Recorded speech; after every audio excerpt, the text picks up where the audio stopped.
बच्चे मेहनत करते हैं, अपने लक्ष्य को देखते हैं, लक्ष्य को प्राप्त करते हैं। मेहनत करने वाले बच्चों में साहस ऑटोमेटिक आ जाता है, हिम्मत ऑटोमेटिक बढ़ जाती है। प्यारे विद्यार्थियों, आप मेहनत करके तो देखो, साहस आप में ऑटोमेटिक आ जाएगा, हिम्मत आप में ऑटोमेटिक बढ़ जाएगी, उसे कोई रोक नहीं सकता। और मैं, मेरे मीडिया के साथी आज आए हैं, मैं इनका भी साधुवाद करता हूँ और साथियों का भी धन्यवाद देता हूँ जिन्हों के नेतृत्व में कार्य चल रहे हैं। और आगे भी साथियों से कहना चाहूँगा, इसी तरह से आप मेहनत करते रहें जिससे स्कूल का नाम रोशन हो सके।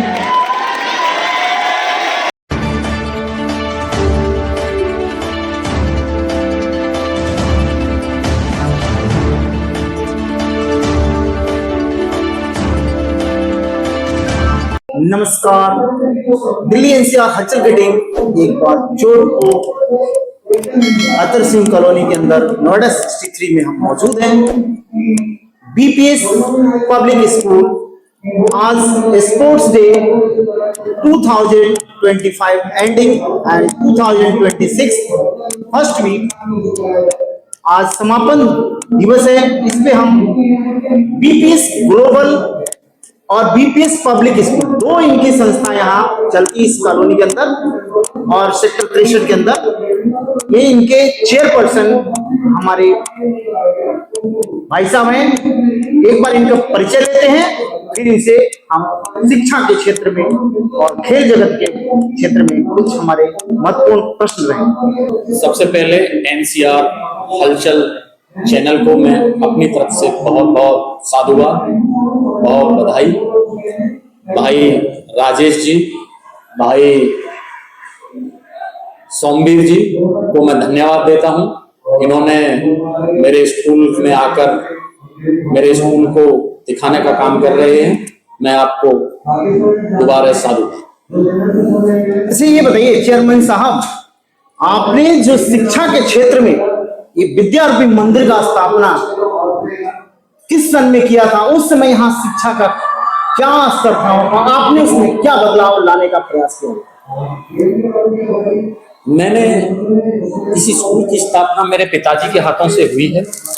हम लोगों ने 2011 में इसी स्कूल की स्थापना की थी। यहाँ पूर्वांचल के प्रवासी लोग थे, बहुत गरीबी से लोग जूझ रहे थे, शिक्षा का बहुत बड़ा अभाव था। मेरे पिताजी का सपना था, उसको मैं साकार कर रहा हूं। और शिक्षा के क्षेत्र में जो हमने यहाँ आके काम किए, वो यहाँ शिक्षा का तो, पढ़ाई का तो कोई स्तर ही नहीं था। यदा कदा एक दो स्कूल हुआ करते थे, उनमें भी कोई शिक्षा इस तरह से नहीं थी। हमने आके यहाँ शिक्षा का जो है एजुकेटेड स्टाफ लिया, एजुकेटेड साथी लिए और एक शिक्षा को ऊंचे स्तर पर पहुंचाने का काम किया।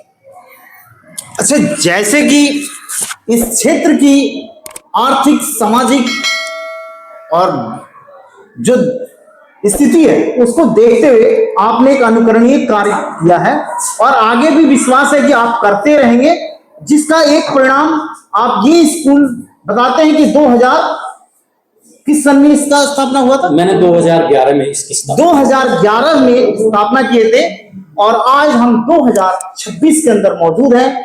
ये स्कूल को सफलतापूर्वक चलाते हुए इसकी दूसरी एक बहुत बड़ी शाखा चेतराम हॉस्पिटल नोएडा 63, जो आप एफएनसी के अपोजिट साइड पड़ता है, उस स्कूल 1 साल हुआ उसको स्कूल को रन करते हुए। वो मेरा दूसरा स्कूल है। हमारे पास हालांकि 3 विद्यालय में चलाता हूँ।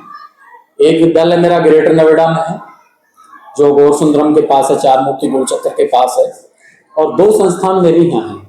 एक मेरी संस्थान बीपीएस पब्लिक स्कूल के नाम से, जिसमें आप लोग आए हुए हैं, बैठे हुए हैं। दूसरी संस्था मेरी बीपीएस ग्लोबल के नाम से, उसकी हमने अभी इसी साल वो रनिंग, पहली साल है उसको कंप्लीट हो चुका है सर? कंप्लीट हो चुका है वो। अच्छा, उसका जैसे कि उस स्कूल का ये बता रहे हैं कि पहला वर्ष है और उसका पूरा काम लगभग पूरा हो चुका है और बच्चे भी इसमें पढ़ाई भी शुरू हो चुकी है। जैसे उसमें पढ़ाई भी चालू हो चुकी है, पहला ईयर है हमारा, वो हमने ग्लोबल स्तर का बनाया। अच्छा सर, उस स्कूल कितने क्लास से कितने क्लास तक है वो अभी मेरी शुरुआत है, मैंने चालू किया है, तो उसमें 8 तक के ही बच्चे हैं। अच्छा, अभी जैसे बता रहे हैं कि वो अभी शुरुआत हुआ है, 8 तक ही इनका सोच उसको 12th स्टैंडर्ड तक ले जाने की है। और 12th स्टैंडर्ड के साथ बाकी इस स्कूल में भी ये 14 साल से बहुत मैंने अपने क्षेत्र के हिसाब से अच्छा समाज में भी सेवा कर रहा है। और आगे भी ये बच्चों को आज खेल दिवस के अवसर पे हमें आने का सौभाग्य मिला। हमारी दिल्ली एनसीआर अंचल की टीम, मैं स्वयं राजेश राय, मेरे साथी सोमवीर सिंह जी, अनिल शर्मा जी, हम लोग अपने क्षेत्र में सामाजिक, धार्मिक, शैक्षणिक जितने भी उत्कृष्ट कार्य करते हैं, जो संस्था हो, स्कूल हो, जो भी हो, हम अपने क्षेत्र में दिखाने का प्रयास अवश्य करते हैं। उसी कड़ी में आज हम बीपीएस पब्लिक स्कूल में मौजूद हैं। हमारे साथ चमन जी हैं, कि बहुत ही हर काम में सहयोग भी करते हैं। कई बार हम अन्य कार्यों के लिए भी इनके पास आए, इनका सहयोग रहा है। भाई साहब आगे भी देते रहेंगे, ऐसा तो हम लोग को विश्वास रहता है। और जैसे कि जो शिक्षा के क्षेत्र में योगदान करता है ना, उससे बड़ी सेवा मेरे हिसाब से तो नहीं हो सकती। आपका क्या मानना है चेयरमैन साहब? बिल्कुल, आपने राजेश जी बहुत अच्छी बात कही है। जो शिक्षा के लिए काम कर रहा है, देखो हम लोग देश की नींव बनाने का काम कर रहे हैं। बिल्कुल। और देखिए, एक इंजीनियर गलत हो जाए तो कुछ नहीं हो सकता, 2-3 पुल गलत बना देगा और पुल टूट जाएंगे, बिल्कुल बिल्कुल, बिल्डिंगें टूट जाएंगी। लेकिन एक डॉक्टर गलत हो जाए तो 2-3 10-20 मरीजों को यमराज के पास समय से पहले पहुंचा देगा। लेकिन अगर एक गुरु गलत हो जाए, एक शिक्षक गलत हो जाए, तो सारी देश की पीढ़ी का नाश कर देगा। आपके हिसाब से शिक्षा ही नहीं, अध्यात्म के क्षेत्र में, शिक्षा के क्षेत्र में, स्पोर्ट्स के क्षेत्र में गुरु का कितना महत्व है? मैं तो कहूंगा गुरु को सबसे बड़ा महत्व है। जैसे कि आपने भी सुना कि गुरु गोविंद दो खड़े, काके लागू पाए, बलिहारी गुरु आपने जिन गोविंद दियो बताया। आपने शिक्षा का जो बताया, हमने कहीं पढ़ा था, भीमराव अंबेडकर या अनेक लोगों ने भी बोला है कि शिक्षा वह दूध है, क्या था? शिक्षा वो शेरनी का दूध है, जो पिएगा वो धाड़ेगा। ये मेरे शब्द नहीं है, बाबा साहब के शब्द। चलिए, शिक्षा का महत्व तो शुरू में मेरा तो मैं भी पेशे से अध्यापक रहा हूं। अपनी अपनी योग्यता और क्षमता के समाज के हर डायमेंशन पे, धार्मिक हो, सामाजिक हो, कोई भी प्रश्न रखने का अपनी क्षमता अनुसार जरूर मैं हर समय मौजूद रहता हूं। इनका उद्देश्य और प्रयास को हम एक बार और सराहना करते हैं।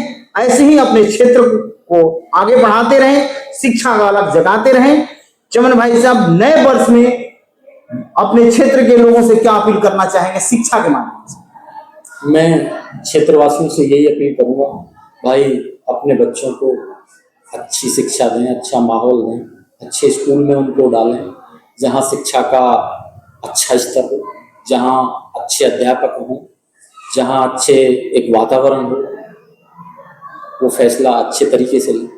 अच्छा, एक चीज मैं छोटा सा प्रश्न कर रहा हूँ, जो मान लीजिए आर्थिक रूप से बहुत ही कमजोर है, उसको अगर शिक्षा लेने का आपके विद्यालय में अगर मन है, उसके लिए आप कोई विशेष प्रावधान रखें?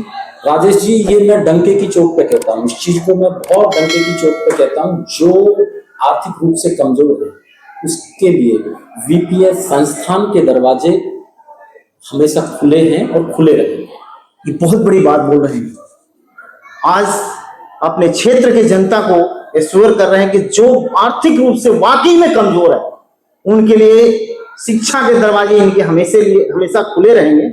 इसके लिए मैं एक बार पुनः इनको बहुत बहुत धन्यवाद करता हूं, क्योंकि मैं एक अध्यापक और एक शिक्षक होने के नाते शिक्षा के महत्व और जो स्थितियां लोगों को बीच देखता हूं, समाज में रहता हूं, ये मैं इसके लिए एक बार आपको आप साधुवाद करता हूं। और अपने वचन पे खड़े रहिए और सेवा, देखिए सेवा से बढ़ के कोई भाव नहीं है। जी जी बिल्कुल, सेवा से बढ़कर कोई भाव नहीं है। जैसे कि अब आप अपने नए वर्ष में नामांकन के लिए कैसे लोगों को, बच्चों को वो करेंगे? जैसे कि मेरा आपका सत्र नामांकन का कब से शुरू होने वाला? मेरा सत्र तो चालू हम 1 अप्रैल से ही करते हैं, और उससे पहले हमारे एडमिशन चालू हो जाता है स्कूल के। लेकिन बस मैं बच्चों से यही आग्रह करता हूँ, भाई ऊंचे स्तर पर पहुंचकर अपने परिवार का और विद्यालय का नाम रोशन करें। नहीं, जैसे इनरोल करवाना चाहे आपके न्यू सत्र में बच्चों को दाखिला के लिए, क्या प्रोसीजर है? तो दाखिले के लिए देखो, मेरा लिंक भी है स्कूल का, और मेरे यहाँ सब आए वो लोग और ऐसे इस तरह से दाखिला कराएं, नॉर्मल तरीके से, कोई दिक्कत नहीं है। फरवरी में वो जैसा कि इनके फरवरी में बता रहे हैं कि नए सत्र में एडमिशन हर क्लास में के लिए अवेलेबल हो जाएगा। और जैसे कि इनका तो जैसे हमने अभी वार्तालाप किया खेल, अच्छा खेल दिवस के अवसर पे आप कुछ कहना चाहेंगे? आज आपने उसी के उपलक्ष्य में हम लोग आए हैं। देखिए, ये मेरा खेल दिवस है। मैं हर साल बच्चों की प्रतिभा देखने के लिए एक खेल दिवस कराता हूँ। ये 3 दिवसीय खेल चल रहा था, आज इसका समापन है। बहुत बहुत धन्यवाद। ऐसे ही आप मनाते रहिए और हम लोग ऐसे बुलाते रहिए। दिल्ली एनसीआर हलचल की टीम आपके साथ इस शिक्षा और खेल और सामाजिक और सांस्कृतिक और धार्मिक कार्यों में आपको हर तरह से सहयोग करती रहेगी। जब भी मौका हो हम लोग को आप जैसे आमंत्रित करेंगे, हम लोग सहर्ष स्वीकार करके आएंगे। देश और समाज के लिए हमेशा तैयार हैं। बहुत बहुत धन्यवाद पूर्ण। एक बार दोबारा से एनसीआर की पूरी टीम को मैं धन्यवाद देता हूँ, आभार व्यक्त करता हूँ इन लोगों का। चलिए, बहुत बहुत धन्यवाद।